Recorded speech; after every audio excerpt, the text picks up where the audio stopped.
आज मैं सिर्फ़ एक चीज़ों से ही एकदम ढाबे जैसा बोल सकते हैं आप, रेस्टोरेंट या फिर किसी ठेले जैसा बहुत ही टेस्टी, बहुत ही बढ़िया मोमो बना कर के बताऊँगी। आपको ये तरीका कोई नहीं बताएगा, वो भी तो मैं सिर्फ़ एक चीज़ों से ये मोमो बनाऊँगी, बिना किसी ताम-झाम का। बहुत सिंपल सा ये तरीका है और बहुत ही टेस्टी बनेगा। एक बार अगर आप इस तरह से मोमो बना लिए तो पुराना सारा मोमो तरीका बनाने के भूल लिए मैं यहाँ जाएँगे। पे ले ली हूँ 3 प्याज, जिसे मैं बारीक बारीक काटूंगी और एक ये छोटा अदरक का टुकड़ा है और सबको चलिए बारीक बारीक काट लेते तो हैं। यहाँ पे अब हम प्याज जो भी है सबको काट लेंगे, एकदम बारीक बारीक हमें फाइन काटना है। यहाँ पे मैं किसी भी सब्ज़ी का इस्तेमाल नहीं कर रही हूँ, बस सिर्फ प्याज डालूँगी। तो प्याज को जितना बारीक हो सके उतना बारीक काट लें।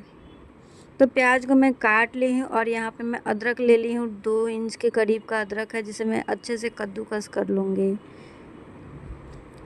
अब प्याज को मैं निकाल लूँगी एक बर्तन में और अदरक को भी उसी में डाल दूँगी। ये हम बनाएंगे मोमो में भरने के लिए मसाला। यहाँ पे ना ही तो कैबेज है, गाजर, किसी भी सब्ज़ी का हम इस्तेमाल नहीं करेंगे, सिर्फ प्याज से बनाएंगे। और यहाँ पे मैं मैदा ले ली हूँ। मैदा को हम नॉर्मली जैसे आटा गूँथते हैं ना, उसी तरह से थोड़ा थोड़ा पानी डाल करके हम आटा इसका डो तैयार कर लेंगे। ना ही तो सॉफ्ट रहेगा और ना ही तो टाइट रहेगा। पानी थोड़ा थोड़ा डाल करके मैदा को अच्छे से गूँथ लें। तो देख सकते हैं मैदा हमारा गूँथ गया। कुछ इस तरह से हमें मैदा को गूँथना है और इसका मैं छोटा छोटा सा लोई बना ली हूँ। मोमो आपको जितना बड़ा साइज़ चाहिए उस साइज़ का आप यहाँ पे लोई बना लें। मैं छोटा छोटा मोमो बनाऊँगी तो मैं छोटा लोई बनाई हूँ।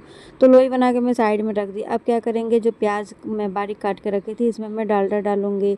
ये छोटा चम्मच है तो भर भर के मैं यहाँ पे 3 चम्मच डाली हूँ। आप यहाँ पे घी या फिर बटर का भी इस्तेमाल कर सकते हैं या फिर रिफाइंड भी डाल सकते हैं, लेकिन डालडा वाला जो ज़्यादा अच्छा होता है इसलिए मैं डालडा डाली हूँ। इसके बाद मैं यहाँ पे अजीनोमोटो डाली हूँ, अगर है तो डालें, लेकिन डालने से ही आपका मोमो बहुत ही बढ़िया और टेस्टी बनेगा।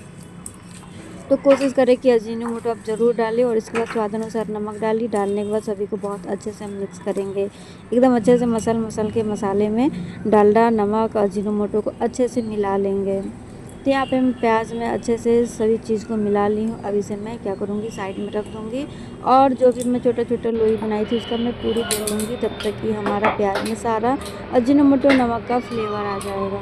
तो यहाँ पे मैं छोटा छोटा देख सकते हैं सभी पूरी को बेल ली हूँ और पूरी को बेलने के बाद इसमें मसाला डालेंगे थोड़ा थोड़ा। जितना बड़ा पूरी का साइज़ है उसी हिसाब से आप कम ज़्यादा प्याज के मसाला को डालें और इसे पैक कर लें। तो मैं आपको इसे पैक करने का तरीका बताती हूँ। देखिए किस तरह से इसे पैक करना है, बहुत ही आसान है। हम इस साइड से एक चुन्नट उठाएंगे और हाथ में मैदा ज़रूर लगा लें, नहीं तो ये चिपकेगा। तो थोड़ा थोड़ा उठाते हुए और जो मसाला है उसे अंदर करते हुए हम इसे एक चुन्नट के बाद दूसरी चुन्नट, एक चुन्नट के बाद दूसरी चुन्नट डालते हुए हम पूरा मोमो को पैक कर देंगे। या फिर आपको जिस तरह का शेप आता हो उस तरह के शेप से आप मोमो बनाकर तैयार कर लें। मुझे ये शेप बहुत ही पसंद आता है और मैं ये ऐसे ही मोमो बनाती हूँ। तो देख सकते हैं हमारा कितना सुंदर सा एकदम मिनी हमारा यहाँ पे मोमो बन करके तैयार हो गया। इसी तरह से मैं आपको और एक भर करके बताती हूँ मोमो, जिससे कि आपको बनाने में बिल्कुल भी दिक्कत ना हो और आप आसानी से मोमो बना सकते हो। जो बिगिनर लोग हैं उनके लिए मोमो पैक करने का बहुत ही बढ़िया और आसान तरीका है। बिना किसी मशीन का ये मोमो बहुत ही बढ़िया से पैक हो जाता है। देख सकते हैं कैसे मैं पैक कर रही हूँ, एकदम ध्यान से देखें ताकि आप एक बार में ही मोमो पैक करना सीख लें। देख सकते हैं कैसे चुन्नट उठा के बस दूसरे साइड हमें इसे चिपका देना है और हमारा ये मोमो बन करके तैयार हो जाएगा।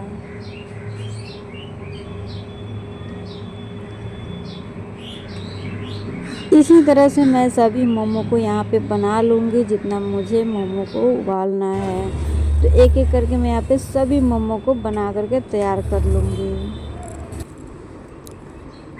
तो देख सकते हैं मैं यहाँ पे फटाफट से करके सभी मोमो को यहाँ पे बना ली और यहाँ पे मैं मोमो का बर्तन ले ली हूँ, जिसमें मैं मोमो को स्टीम करूँगी। तो बर्तन में अच्छे से चारों तरफ से मैं इसमें रिफाइन का तेल लगा दी, जिसमें मोमो स्टीम करने के बाद इसमें चिपके ना। अब यहाँ पे मैं मोमो सारा बना के रख ली हूँ। तो एक एक करके सभी मोमो को मैं मोमो के बर्तन में डाल दूँगी और ये मोमो बनाने का बहुत ही आसान तरीका है। आप देख के समझ ही सकते हैं कि कितना आसान है और एकदम फ्लेवरफुल बनेगा। आप एक बार इस तरीके से बना के खा लिए ना, तो कभी भी आप बाहर जा कर के मोमो नहीं खाओगे, ये मेरी गारंटी है। आप हर बार घर में ही बना कर के मोमो खाओगे। और सिर्फ मैं प्याज से यहाँ पे मोमो बनाई हूँ, विदाउट किसी सब्ज़ी का। इसके बाद मैं क्या की, मोमो के ऊपर मैं रिफ़ाइन फिर से लगा दी और यहाँ पे मैं चटनी बनाऊँगी। तो जिसे बनाने के लिए मैंने पानी में ही मिर्ची डाल के रख दिया था, जिससे कि मिर्ची हमारा सॉफ्ट हो जाए और चटनी बढ़िया बने। तब इसी पानी में मैं क्या करूँगी, इस मोमो को डाल दूँगी। डालने के बाद अच्छे से ढक्कन से कवर कर दूँगी और मोमो को हाई फ्लेम पे 5 मिनट के लिए स्टीम होने दूँगी। उसके बाद मैं फ्लेम को लो कर दूँगी। अब मोमो जब तक हमारा स्टीम हो रहा है, तब तक मैं यहाँ पे चटनी बना लूँगी। तो चटनी बनाने के लिए मैं कढ़ाई में लहसुन, एक प्याज, एक टमाटर और जो सूखी मिर्च थी उसे मैं डाल दी। डाल करके थोड़ा भून ली। भूनने के बाद मैं इसे मिक्सी के जार में डाल दूँगी। डालने के बाद मैं यहीं पे नमक डालूँगी और कुछ मूँगफली के दाने डालूँगी। अगर आपके पास मूँगफली ना हो तो आप सिर्फ प्याज टमाटर से भी बना सकते हैं। बहुत ही टेस्टी और बहुत ही बढ़िया बनेगी। इसके बाद मैं इसी में थोड़ा पानी डाली और थोड़ा सा नमक डाली। डालने के बाद मैं इसमें और एक हरी मिर्ची डालूँगी, जिसमें ज़्यादा स्पाइस हो, थोड़ा तीखा और हो जाए।